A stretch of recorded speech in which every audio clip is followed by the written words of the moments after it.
Joining us right now in the DirecTV 4K NBA report is a man who has been covering the association for over 2 decades, the senior NBA reporter for Bleacher Report, Howard Beck. How you been, Howard?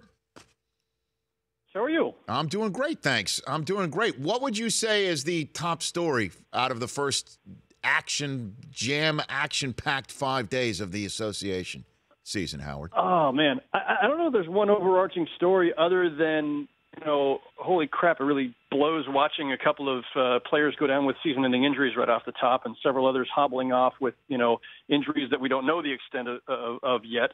Gordon Hayward on opening night, that was devastating to see, and it certainly changes things competitively, I think, atop the East. Jeremy Lin, obviously the Nets are not a contender, but very important to that team and a team that's trying to dig its way out of a major hole over the last couple of years. So, and you just hate seeing guys going down, period. And then, Milos Teodosic, hobbling off with the Clippers a couple days ago. So it's been a strange first few days. Yeah, and then the fight with the Bulls, right? I mean, how does that sort itself out? I know, we heard from Portis this past week saying that, his texts and his calls have yet to be returned. But how does that get ironed out, Howard? I've seen plenty of situations where teammates that didn't particularly like each other or have had issues with each other still manage to, play productively and stick it out, and it's fine. Some situations not. I don't know enough about those two or the Bulls situation to know how that one resolves, but I got to believe that when all is said and done, when Mirotic is back from the broken face and when Portis' suspension is over, and probably not after that time, probably right now, the Bulls are having to figure out how to sort this out. At some point, I think you're moving off of one or both of these guys. I can't imagine after something that serious that you're going to keep them in the same locker room. That just doesn't seem wise. This is not a bygones be bygone situation in my eyes. It's a little too violent to just say, hey, let's shake hands and we're all good. And then there's the firing of Earl Watson. I mean, the Suns became just the third team in NBA history to replace their coach within the first 4 games of a season. That sounds like a hockey move, basically, Howard. Were you surprised by that? No, because even though it seems really early to be firing a coach, and yeah, technically so, you could also say that it was overdue based on performance over the last year or so and whether or not they should have ever made him coach in the first place. I mean, Earl Watson didn't have a ton of bench experience when they made him interim and then the full-time head coach. It was a strange move. Robert Sarver, though, is one of the cheaper owners in the NBA and has not been one of the more adept owners in the NBA to boot.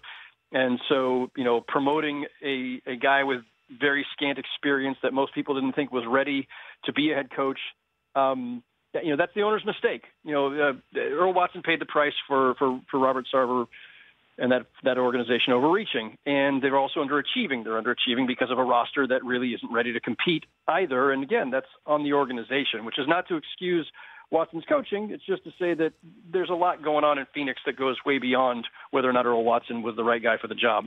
Howard Beck from Bleacher Report joining me here in the DirecTV 4K NBA report on the Rich Eisen show. Is there any there between what we're reading or hearing about that Dwayne Wade and his presence there in Cleveland isn't truly welcomed by a lot of the players in Cleveland other than LeBron, Howard?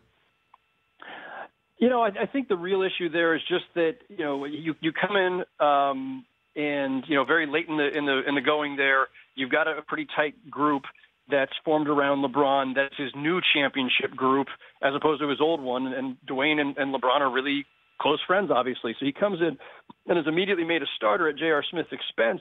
You're going to be a little protective of your own if you're a teammate, and certainly J.R. Smith is justified in feeling a little bit out of shape. All that said, the news today out of Cleveland practice was that Dwayne Wade and Tyronn Lue had a discussion in which Wade suggested maybe he should go to the bench, and that's what they're going to do. So Wade will go to the bench. J.R. Smith is back in the starting lineup, and any strain on, chemistry and their, internal relations there, I think will probably be fine, going forward.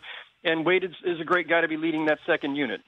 And so, obviously with the injury of Gordon Hayward and then the intrigue, as always, with Cleveland, does this open the door for Milwaukee based on what we have seen over the first 3 games from the Greek Freak, Giannis Adetokounmpo. Did I say that name right, by the way, Howard?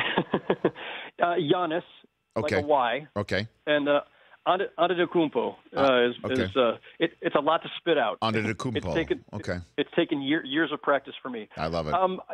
I think it's interesting, Rich. In a normal season, we would be saying something like, the Cavs are vulnerable because they had to trade their second-best player in Kyrie Irving. They've got, Isaiah Thomas is not back till January, at least maybe won't come back. We don't even know for sure. We don't know what he'll look like when he comes back. They have all these new players. They're trying a new lineup with Kevin Love at center. In a normal situation, we'd be talking about them being vulnerable.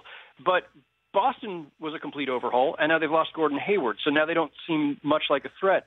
I don't know who would be the threat.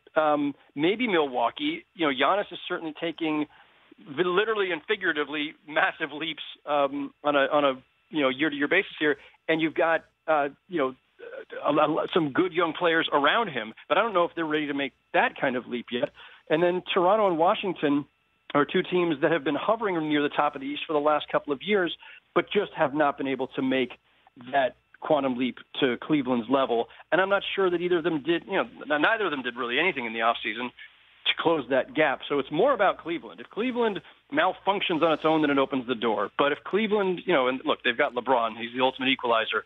All they have to do is just be competent, and they'll probably hold everybody off. And then in terms of the Warriors, are you surprised with their 1-2 start and Steph Curry throwing his mouth guard, getting ejected, and the way that they started this season, Howard? I'm more surprised with Steph and Kevin Durant losing their cool in Game 3 of the season and getting ejected in tandem than I am with a 1-2 start. It happens. We all have high expectations for them. They have high expectations. Their talent is still, by far ahead of everybody else in the league, and we all expect them to win the championship in June. But teams have some early stumbles sometimes. They did go to China and back, didn't have a full training camp. This was a year with shorter training camps anyway, so maybe guys just aren't quite in sync yet. We'll see, but I don't read too much into that. And then the two things I guess we learned about Lonzo Ball's first week is, one, his dad's going to fire back when somebody fires in his direction like Patrick Beverley did. And then two, that even if he does have off nights shooting, he is going to contribute in other ways. He's damn near gotten 2 triple-doubles in his first 3 games. How do you read it, Howard? Yeah, and Rich, those are the two things I think we knew going in. We knew that LeVar Ball was going to say a lot of crazy things loudly and, emphatically whenever the mood struck, which is probably often.